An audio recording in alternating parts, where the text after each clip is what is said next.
Good evening and welcome to day 22, chapter 22 of our walk through Proverbs for the year, for the beginning of this year.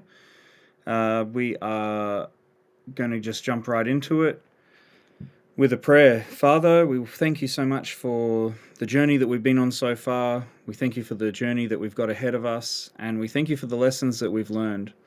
And we pray for deeper insight, more wisdom, and that you will store this away for our use and for our dissemination to other people. We thank you in Jesus' name. Amen.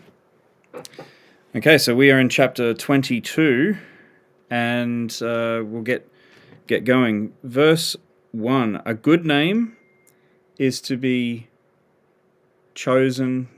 A good name is to be it should be on YouTube now. I've got someone saying that it's not on YouTube. I'm just going to check it. I know it's on Facebook. So I'm just going to check that we are live and going on YouTube.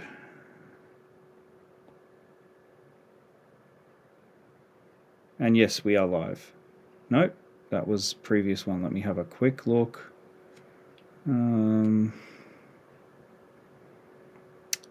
Yep. It looks like we are live, so hopefully the people will find our video now. Okay, a good name is to be chosen rather than great wealth, good favor more than silver and gold. So this is one of those reputational proverbs.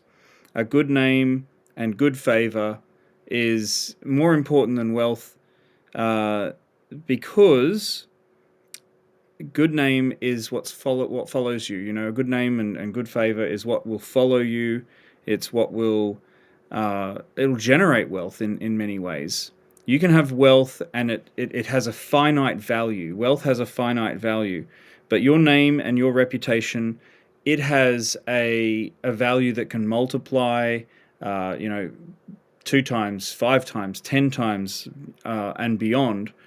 And so, wealth itself is good. It's not bad, but better than that is your reputation, because that's your influence. That's what you can influence people with.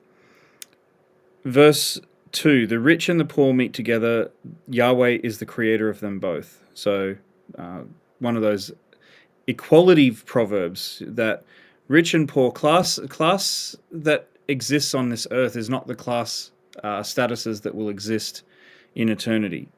So, the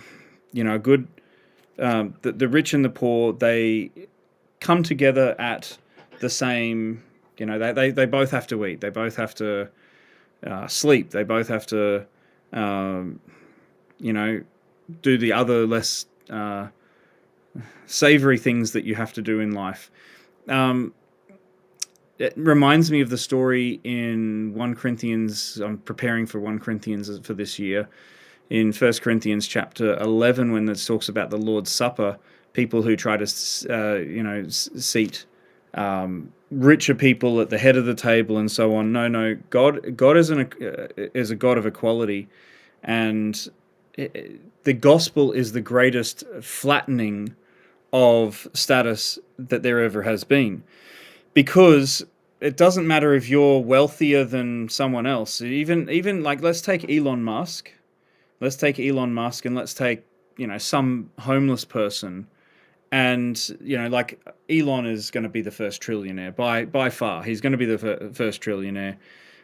But you compare Everest and you compare the sea level, like compare Everest and sea level, and if you were to take the Earth and shrink it down to being, a scale model about the size of a bowling ball, it would be smoother than the smoothest bowling ball that we can get, because those differences become almost nothing by the time you get to that scale. And God is so big, and He owns the whole universe, that in light of God, the differences between Elon Musk and a homeless person are as nothing. And so that's why we when we look at the gospel, and what Jesus, and Paul said, like, there's neither bond nor free, there's neither slave nor or free person, there's neither Greek nor Jew, there's neither male nor female. There's this oneness in Christ, because we're all equally created by Him, dependent upon Him, and saved by Him. So the gospel is the great equalizer.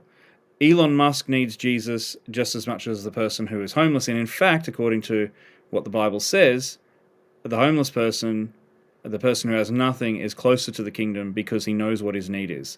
Someone like Elon Musk, for all that he might do for humanity, is less dependent, less knowledgeable of his need.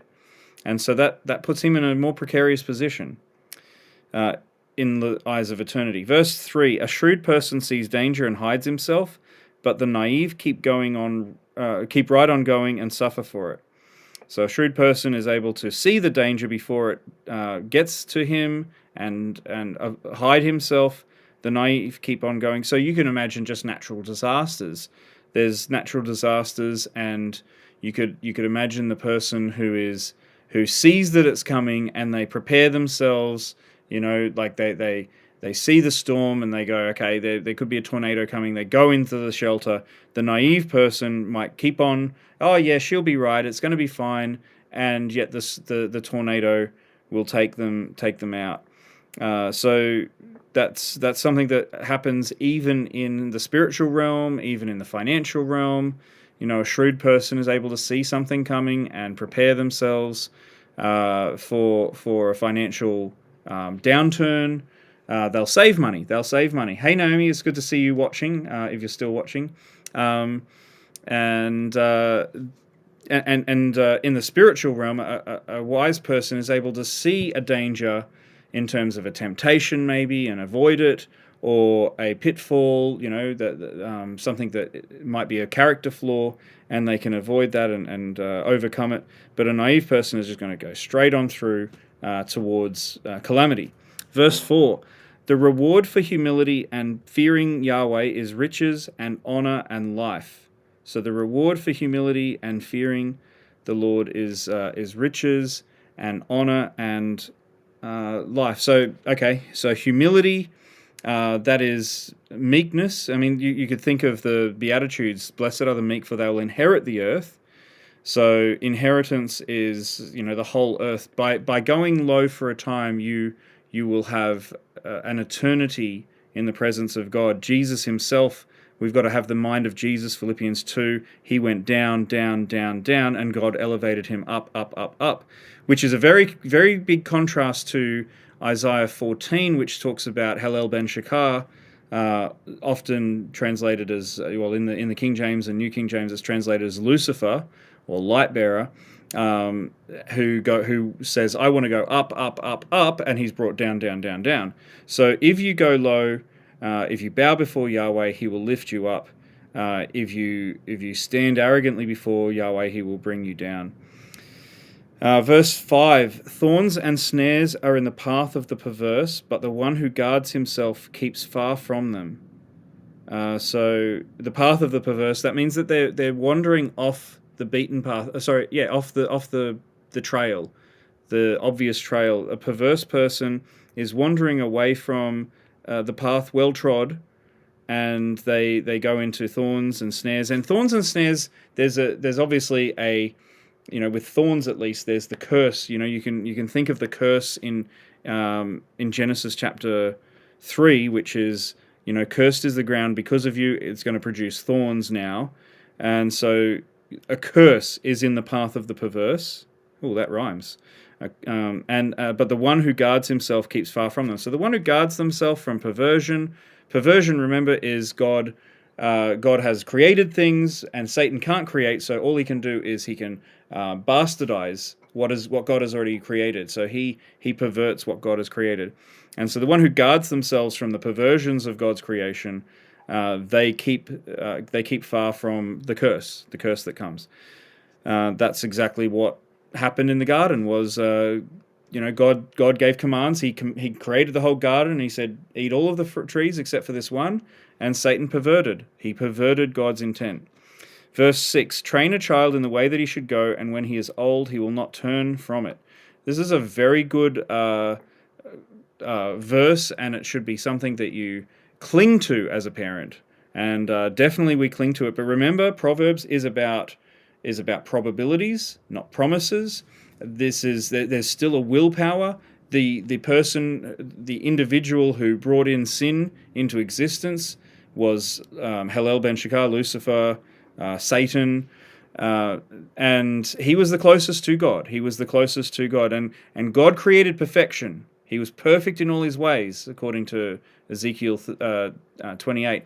Until iniquity was found in him, he looked into his own beauty. He looked towards himself.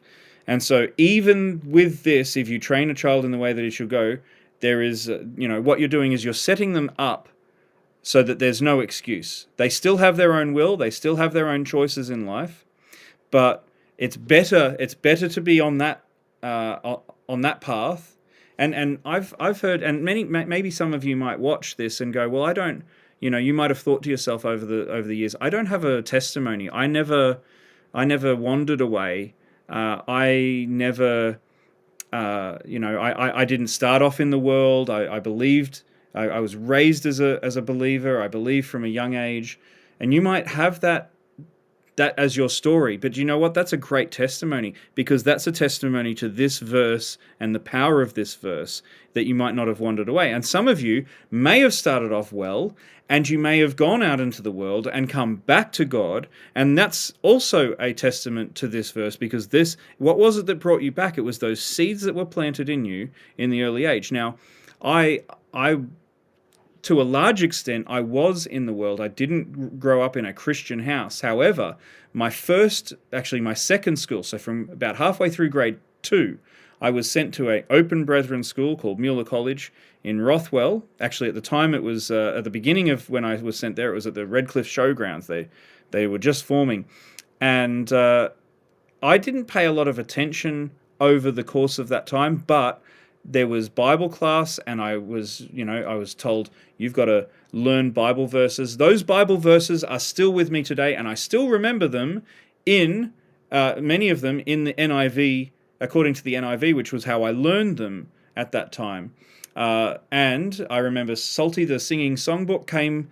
He came to our school. There was a person who dressed as Salty who came to our school, and those songs, even though I didn't learn them from Sunday school, Sabbath school, or anything like that, those songs I still remember today. So those songs planted seeds, those verses planted seeds. I don't remember a lot of any of the sermons, but those things are still with me today. So train a child in the way, like set people up right, and that includes your children and the children around you that you might have any influence over. That's the importance of Christian schools, of SRE and RI and chaplains in non-Christian schools, in state schools. It's the importance of Sabbath school, Sunday school, kids' church, whatever you call it. These are important because they sow seeds that can have a bounty in the future. Verse 7, the rich rule over the poor, and the borrower is servant to the lender. Okay, so this is a statement of fact. It's not one of those proverbs. We've got proverbs that are endorsements of an ideal. This is a statement of fact. So it's just stating that the rich do have power. They have a power, and they exert that power. A person who borrows is going to serve the lender. So it's a cautionary proverb, because a lot of people are quick to borrow money, but they end up serving the people that they borrow money from. We should be very careful not to borrow as much as possible, unless you have a clear plan on how to pay it back. And you should be faithful in when you borrow as well, to serve that person, because you have a duty as a servant to the lender. The rich ruling over the poor. There is that. This is one of those perspectives that's outside of, we talked about the meta in verse 2. This is bringing it down, irrespective of God. It's like, this is the dynamic that exists. Verse 8: the one who sows iniquity will reap trouble, and the rod of his fury will end. So this is just talking about sin and its consequences. If you sow iniquity, if you sow sin, you're going to reap not only the end result, but along the way you will reap trouble. Sin brings trouble, and that's just a consequence. That's cause and effect. The consequence of sin is trouble. Now, it's not only to you, but to other people around you. There's always collateral damage when there's sin. The rod of his fury will end. I just want to have a look at that note there. So it signifies that in reaping trouble for his sins, this person will no longer be able to unleash his fury on others. So, so at some point, their sin will be taken away. Verse 9, a generous person will be blessed, for he gives some of his food to the poor. We've talked about generosity and how, when you're generous, you open yourself up to receive more. And so it's all through these proverbs, the idea of generosity. It's all through the Torah. It's all through the New Testament. In the New Testament, they were selling everything that they had and pooling it into a fund that was to feed the community of believers and to fund their evangelistic efforts eventually. And generosity is something that God shines a light on. And part of that reason of the selling and everything, you can see that there was already a nascent idea that the land was losing its significance. That particular plot of land in Jerusalem, Judea, that God's scope of his kingdom was moving, was rippling outwards from there. You see it from the very promise at the very beginning, which is like, remain in Jerusalem, and you will be, until the promise of my Father comes, and you'll be witnesses in Jerusalem, Judea, Samaria, and the ends of the earth. And these are concentric, these are widening concentric circles of influence that the gospel was going to go through. And so generosity is what funds that, is what fuels that. In the Torah, they were to give, like we often talk about the tithe that was to support the priesthood, but there was also a second tithe which was to support your family enjoying a feast together, and there was a third tithe which was to support the poor. And so there was a lot of a social responsibility for the people who were wealthy within the Bible context. So a generous person is going to be blessed because they themselves are opening themselves up to more blessing. Verse 10, drive out the scorner and contention will leave, strife and insults will cease. And so this is one of those proverbs that is about our community. How do we look after our community? I have a very radically inclusive view in terms of church, the God's body, and who's able to participate. And that is, it's basically everyone is welcome. Everyone starts off welcome. However, sometimes, and sometimes for a period or permanently, someone needs to, someone who comes in as a scorner or bringing contention needs to be approached with, and boundaries set. Boundaries need to be set. Not that they are not welcome, but what they're bringing in is not welcome, and that if they continue to bring that in, or continue to abide by certain behaviors and ideals, then those are not conducive to the harmony and growth of the community, and that they need to leave without that. And that's the way God approaches. Jesus is radically inclusive. You look at the parable of the wedding feast. There's the invitation to the original people, and it's never said that was an exclusive invitation. It's just they were the ones first invited. They rejected it, and the invitation goes out to the highways and byways. Everyone is brought in, and everyone is invited, and they all come in. But then there's still some standards of what is appropriate to be a part of a wedding feast. And so, the radical inclusion has to be like the only thing that should prevent someone, the only thing we should be intolerant of is intolerance. Okay? The only thing that we should be intolerant of is someone who is, and it's one of those ironies, is someone who is bringing in things and they're not able to listen, they're not able to, or not willing to. And I think you should also keep an openness to work with that person. In fact, if you want to hear like one of the craziest things that is hidden in the Bible in terms of the gospel and how it impacts a relationship, watch this week when I talk about the introduction to 1 Corinthians. I'll be looking at 1 Corinthians 1 verse 1 to 17. 1 Corinthians 1, 1 to 17, and there is a crazy little detail hidden in there that is a beautiful picture of the gospel. Watch that this week. Saturday from 10:30 is our service, 10:30 New South, 9:30 Queensland. It's going to be a blow your mind, and it's hidden there. It's one of these hidden little things in the Bible about how God changes people and has the ability to change people who might start out scorners and contentious.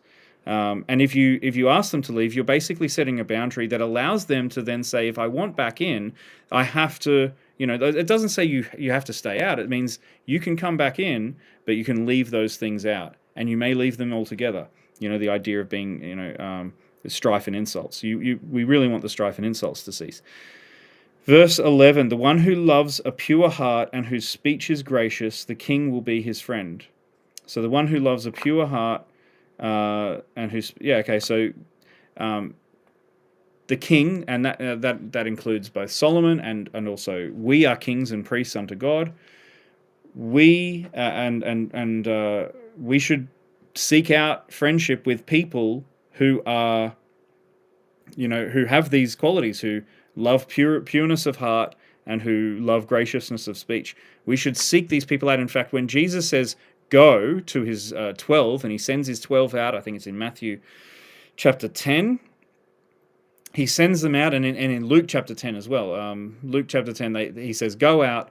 I think it's in Luke, and he says, go when you go into a city, find a person of peace.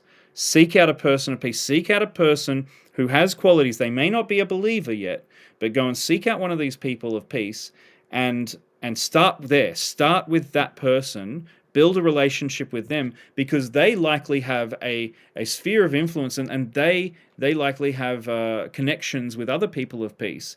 And so, you look at Paul when he goes to Philippi, there's no synagogue there because there's not enough Jews. So he goes, the next place that you'd find Jews if there's not a synagogue, he goes to the body of water that's next to the town on a Sabbath. He goes there on the Sabbath, and he meets God-fearers. He doesn't even, we're not told he even meets any Jews. He meets a God-fearing Gentile woman who is, who's a convert to Judaism, and Lydia, and he meets her, and he makes her his person of peace, and he starts the church with her in Philippi and her household.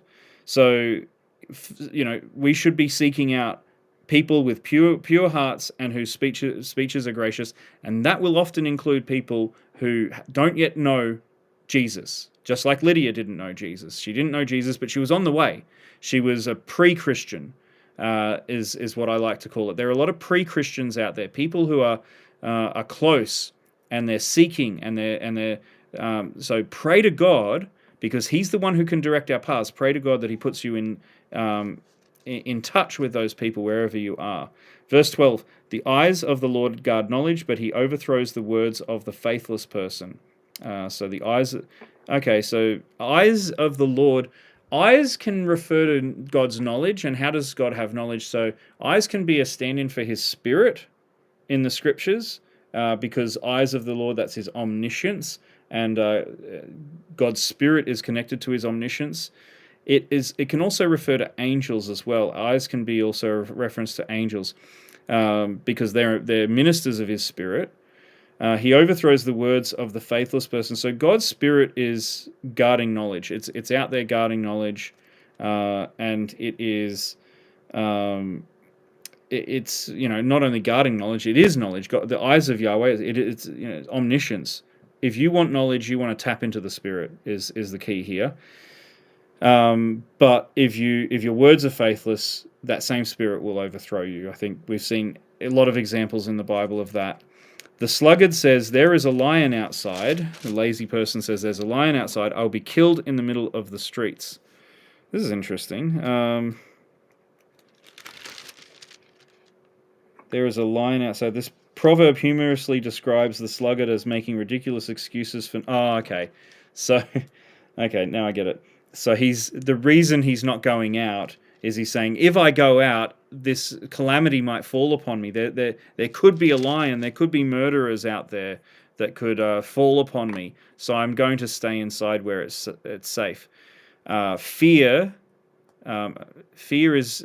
is something that we should be submitting to God at all times. We haven't been given a spirit of fear, but of power, knowledge, power, love, and a sound mind. Power, love, and a sound mind. And so we should be constantly saying, okay, God, I have fear here.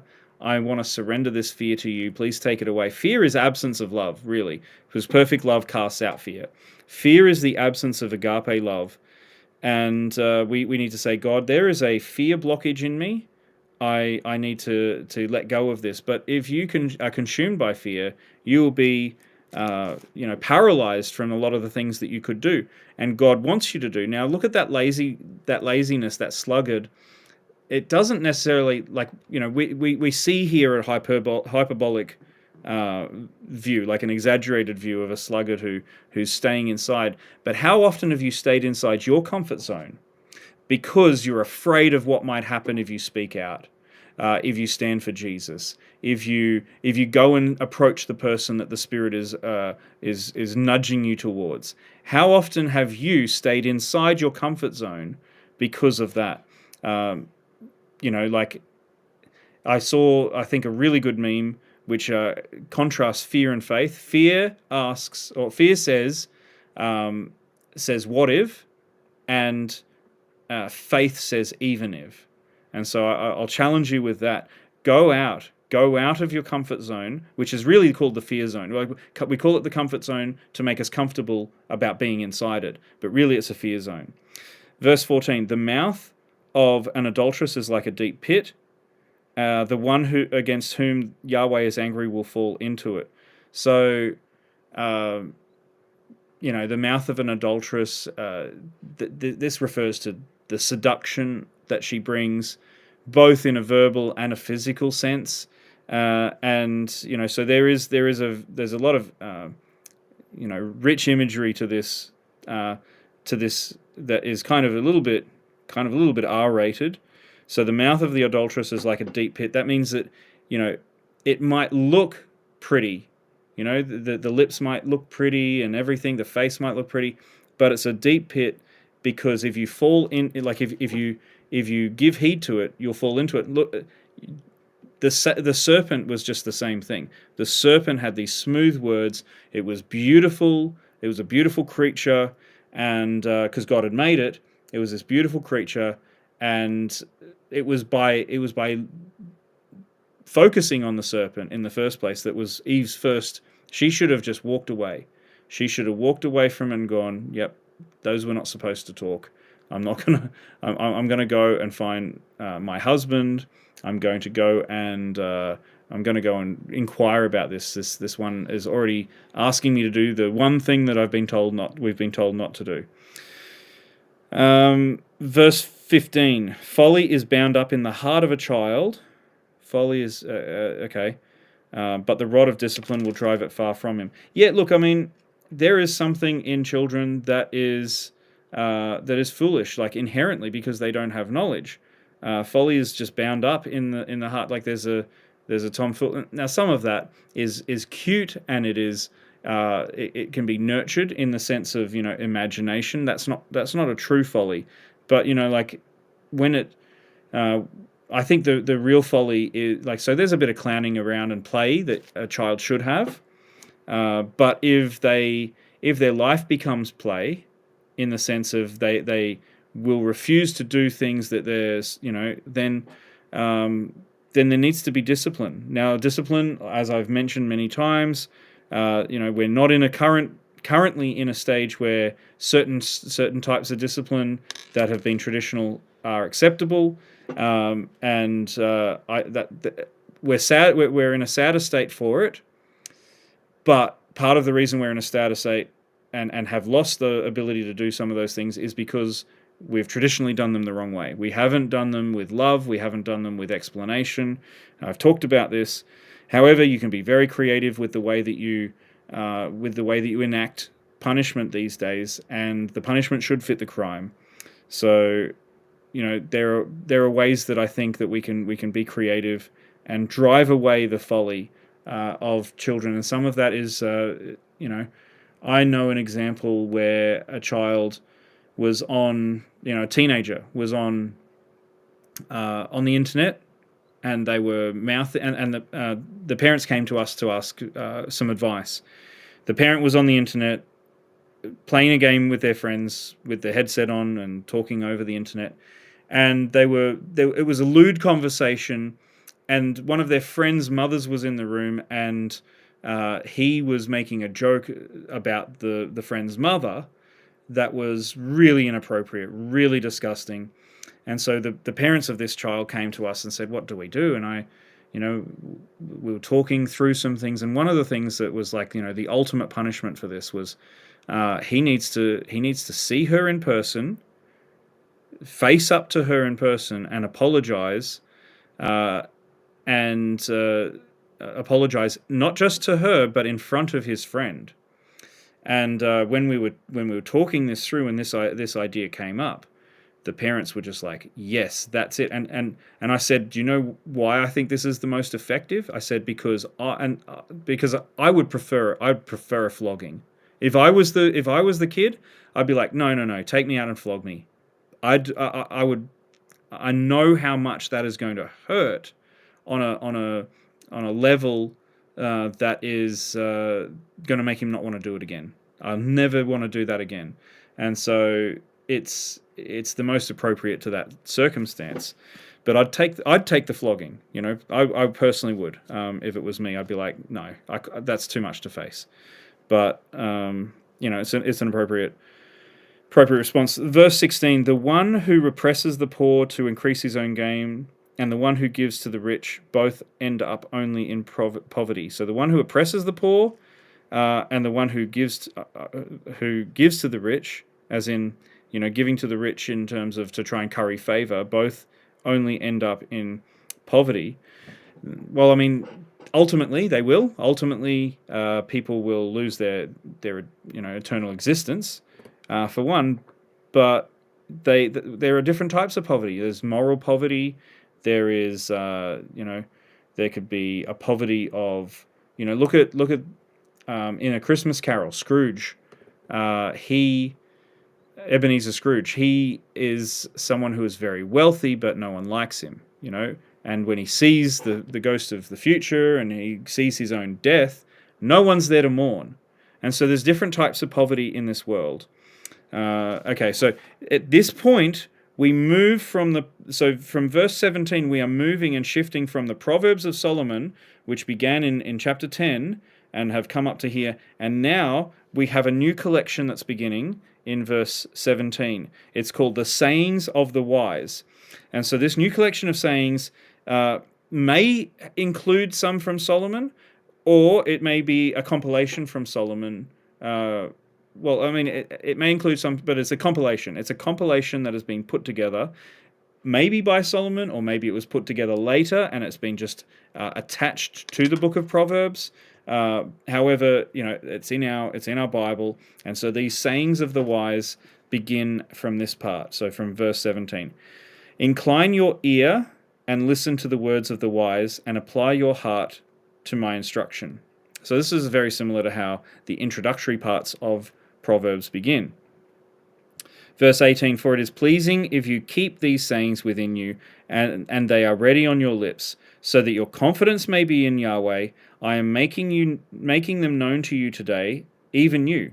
Have I not written 30 sayings for you, sayings of counsel and knowledge, to show you true and reliable words, so that you may give accurate answers to those who sent you? So this starts with actually not a proverb or a bunch of but with like an introduction. So this section starts with an introduction saying, "I've given 30 sayings." It's interesting because the style differs here from Solomon. So some have said that it's not Solomon. This is an appendage, and it seems like that because it starts with this new section. The sayings begin in verse 22, but this is we've just taken an aside. So let's see what we can learn from this. The counsel starts by, incline your ear and your heart. That's very common to what we've seen. It's pleasing if you keep these sayings within you, and they are ready on your lips. So what is to follow, and what has also come already, we could infer this backwards, but it's pleasing if you keep this. If you have wisdom to share at a given time, it is pleasing to those around you. You know that? Like, do you realize that? That's something that it endears you to the people around you if you have wisdom at the right time. At the right time. If you have wisdom and you just share it out of context, then maybe people will know you for, oh yeah, that's that strange oracle person.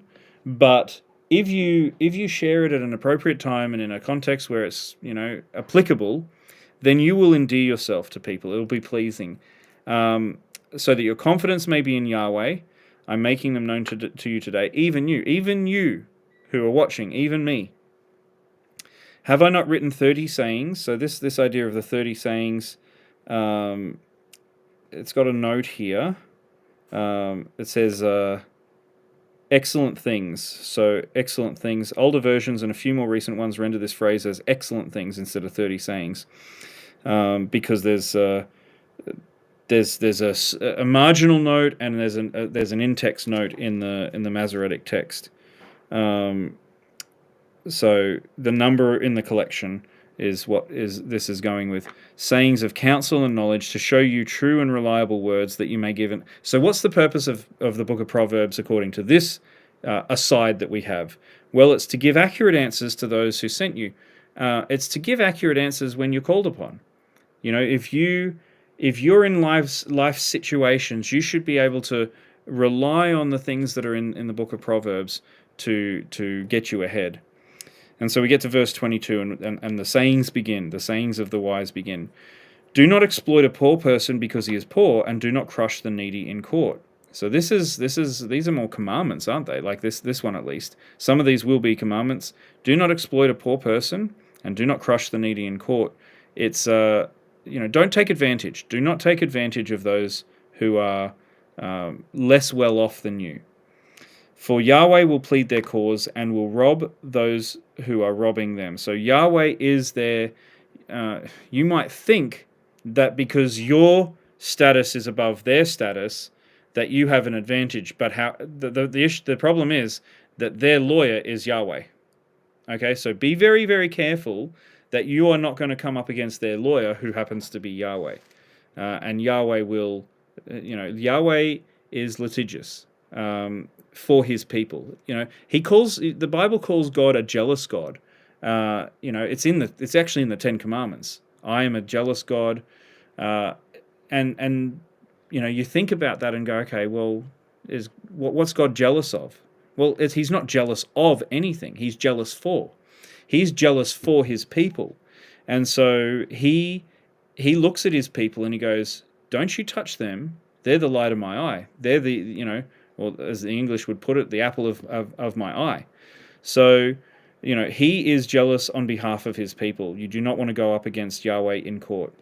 Verse 24, do not make friends with an angry person, and do not associate with a wrathful person, lest you learn his ways and entangle yourself in a snare. So notice that these are 2-verse, at least these few are 2-verse Proverbs.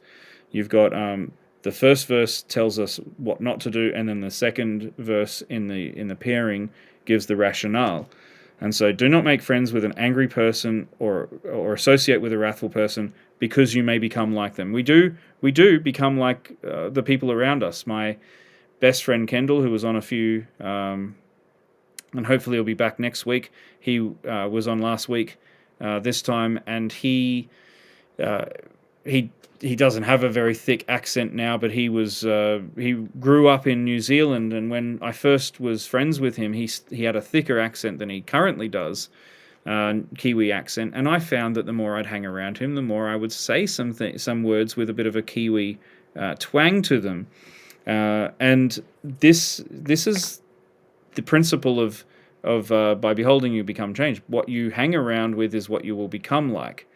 And so don't choose friends who are angry, because you'll become, you'll be caught up in that anger, and that's never a good thing. Verse 26. Do not be one who strikes hands in pledge or puts up security for debts. If you do not have enough to pay, your bed will be taken right out from under you. Okay, so this one is another twofer. We've got another double up here, and we've seen a lot of proverbs in the Solomon section about not striking hands in pledge and putting up security for debts. This is security for other people's debts. You got to be very careful when you put up security for other people's debts, that you do it in a way that is, you've got to ask questions, and there's got to be due diligence. Why are they in debt? What has led to that situation? Are they in debt because they have acted in ways that have been unwise themselves? What do they need in that moment? Do they need you to bail them out, or do they need wisdom? Do they need to learn from their situation? Do you need to draw alongside them and help them to find their own way through? This is the question that needs to be asked. Do they even have, we in the West, we give a lot of aid to third world countries. So in Australia, we send a lot of money over to the developing world around us, which is in Oceania. It's the Pacific Islands and other parts of Southeast Asia, particularly. Like, we'll give to black holes like Ukraine, which are just throwing money away at the moment. But when we give to the islands and the nations around us aid, we often do so without strings attached and without transparency, and there's a lot of corruption that can come with that. More so when we give money to a situation or to a culture where they're only recently into been introduced. I'm talking like in the last few hundred years, been introduced to the economics of what has grown organically through the rest of the world, through Europe, Asia, and North Africa. When we give into those situations, we are without preparing them in them a mindset of how to utilize wealth. They don't know what to do with it, and I'm not bagging out people for that. I'm just saying that's just a statement of fact. And so what really is necessary, and for example, when I give to aid organizations and have given to aid organizations, I look at the ethos of what they do. Do they, for example, give money to people in need, or do they use the money that I give to provide an economic starting point for people in need? And that's the one that I go with. If you are providing people with an economic starting point, so for example, giving them the ability to fish rather than giving them a fish, or giving them the ability to have an industry and a business within their agrarian society, or their pre-industrial society, helping them to step up into having an economic leg up, that is more important and more fruitful to their life than if you were to just throw some money at them. I like ADRA, for example. ADRA is Adventist Development and Relief Agency. 100% of what you give goes to the people who need it. They don't take their administrative costs come from somewhere else. That's another thing I don't like giving to. When I'm one thing to notice and to know. I know this because I had an Uber passenger when I was an Uber driver. Um, so I had a person who, those people who cold call you asking for donations, or those people who uh, are at the shopping center and they're like, hey, they're very friendly and they really want to talk to you. Those people, they they sign you up. Their whole goal is to sign you up for at least a 2-year commitment. Usually, they're usually not happy with anything less than a 2-year commitment for, let's say, UNICEF or whatever it is, whatever their thing is. Now, what you don't know and what's never disclosed to you, and I think it's really dodgy that this is never disclosed over the phone or in person, is that they take a commission. And they take a hefty commission. Those people are being paid. They're not volunteers. That's their job. And so often, about 9 months out of a 2-year commitment, 9 months of that is going to the person who signed you up. And I find that to be extremely dishonest. Whatever the institution is and what they're raising money for, the fact that they don't disclose that you're actually paying the person who's just accosted you in the supermarket, or accosted you on the phone, interrupting your daily routine, that you're paying that person one third almost of what the commitment is. That to me is really distasteful. So I like ADRA because it all goes there. Another one I like is for example, Compassion. Compassion does a great work. I think that they still do take an administrative fee, but I like that their goal is to provide education to children in developing countries, which means that they're setting them up for a future, not just throwing money at them so they can live. It's funding their education, and like living, like they're living through that education, but also but primarily it's their educational costs. So for me, Compassion's a great one. ADRA is a great one, and those are my reasons for that. Verse 28: Do not move an ancient boundary stone which was put in place by your ancestors. Okay, this one's an interesting one, and there's a context behind this. We're in the last two now, so. Do not move an ancient boundary stone which was put in place by your ancestors. There's a context here which is fascinating. I just want to have a look at what it says here in the note. And no, it doesn't include the context. I'll just read the note. So moving a boundary stone was and still is a major problem. The boundaries that were established by forefathers were to be preserved, but no law would stop such violations if people lacked integrity. Boundaries in Israel were sacred because God owned the land and he apportioned the property to the tribes. To extend one's property illegally by moving a neighbor's boundary marker was a violation of covenant and oath. Okay, so they're giving the idea quite a bit there. Of course, disputes could arise when both sides claim their ancestors established a boundary.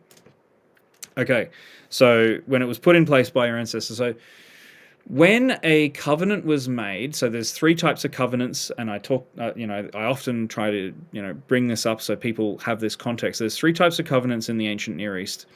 One was between 2 people of equal status, so that was called a parity covenant. Well, we call that now, scholars call that a parity covenant.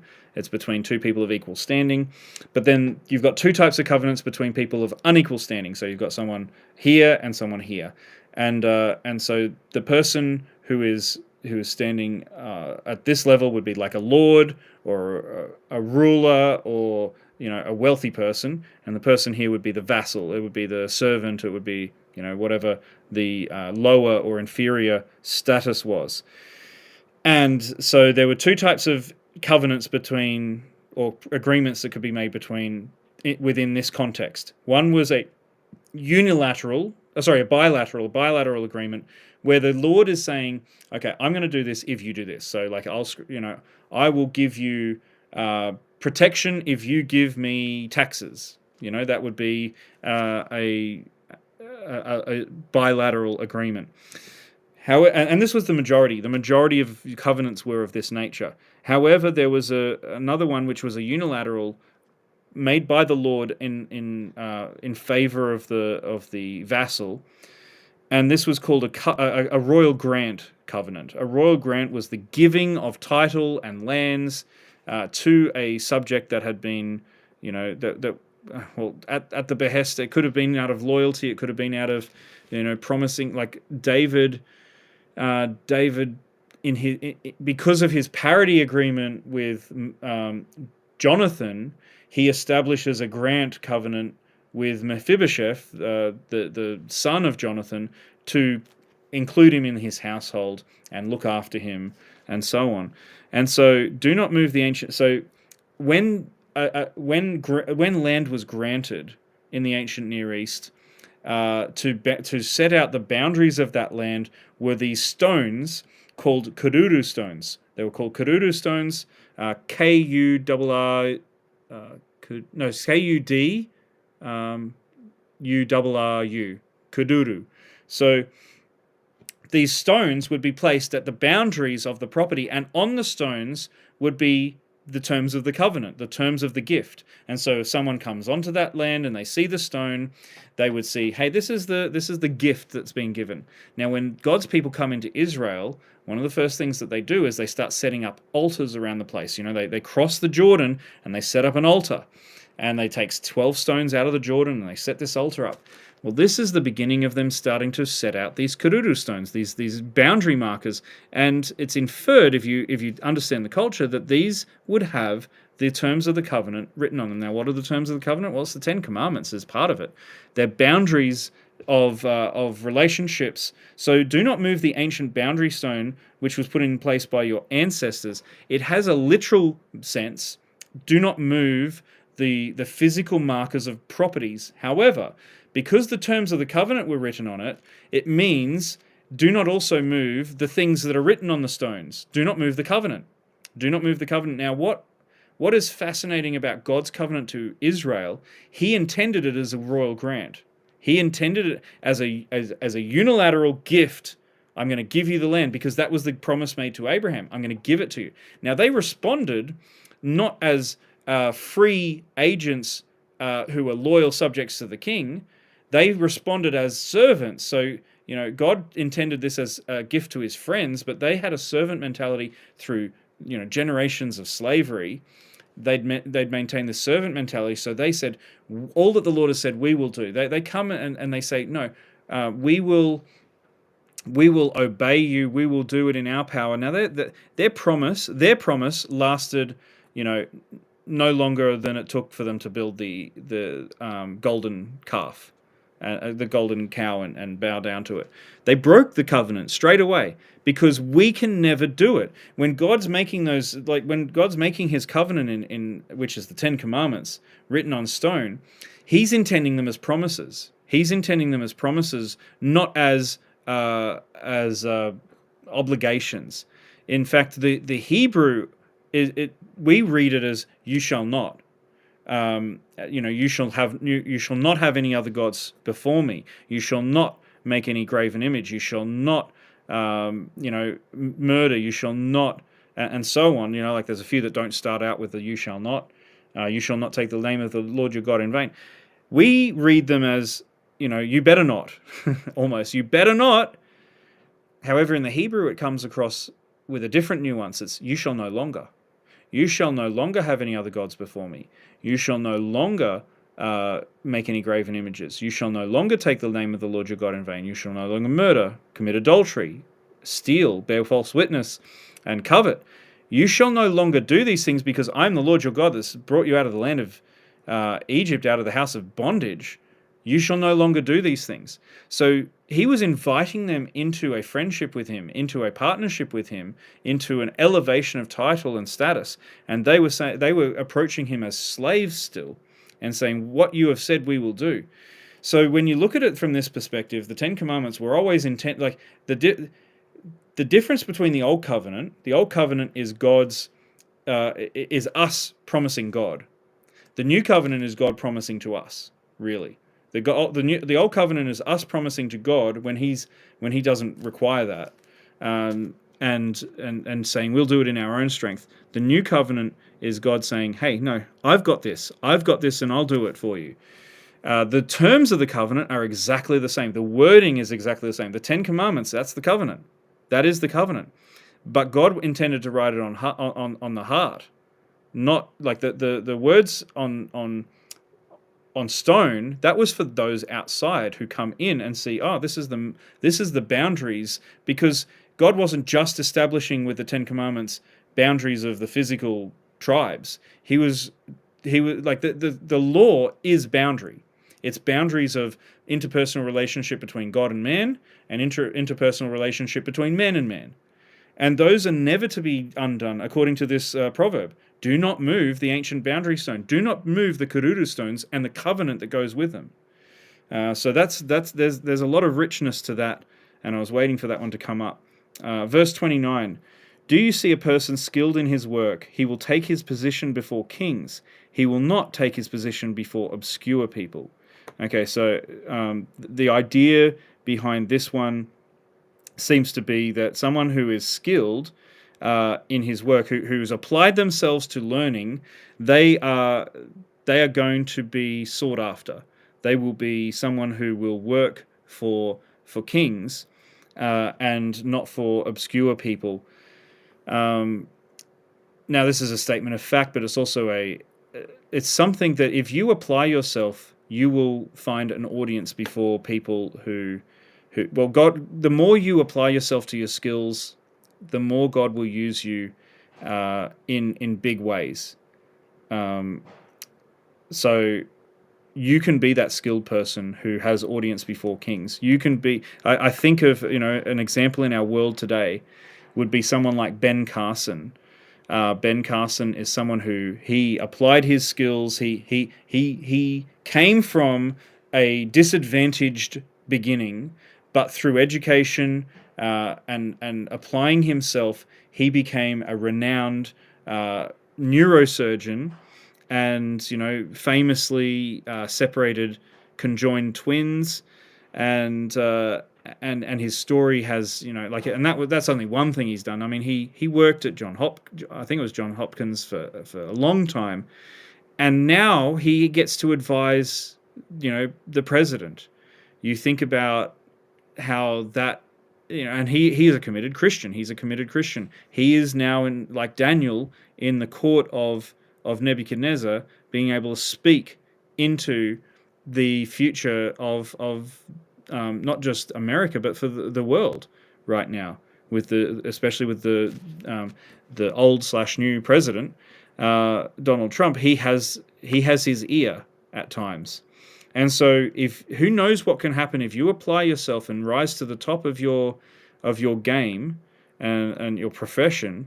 You will attract people who might not be reached by, might not have been reached by you if you were not applying yourself at that same level. And God is seeking skilled people to reach the kings of the world, the rulers of the world. So that one's a good one about applying yourself and building your skill. Well, that's the end of our chapter 22, our day 22. It's been great to be with you. Let's close with a prayer on this. Father, I thank you so much for the insight that's come through this chapter, the context and the hidden ideas that are behind some of these beautiful sayings. Now that we're in the sayings of the wise, we definitely want to hold on to these things, that we may have an answer when something comes to us. Father, please give us skill. Please not only give us skill, but give us that